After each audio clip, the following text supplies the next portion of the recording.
What you're seeing is modern tech, laser welding. One moment, two pieces of metal are fused into one. A high-energy laser beam hits the metal surface. The photon's energy is instantly absorbed and converted into intense heat. Just 0.01 seconds. The temperature soars to thousands of degrees. The metal melts, forming a tiny molten pool. At the same time, inert gases like argon are released, shielding the weld from oxygen and preventing oxidation. The laser beam moves rapidly. As the pool cools, the metals solidify, seamlessly joined together. The laser spot size can be precisely controlled. It can weld parts smaller than a fingernail and reach gaps traditional welding can't touch.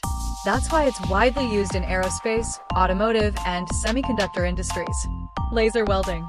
A light tailor that stitches metal with energy, fusing components with precision and strength. Not magic, just science, pushing the power of light to extraordinary heights.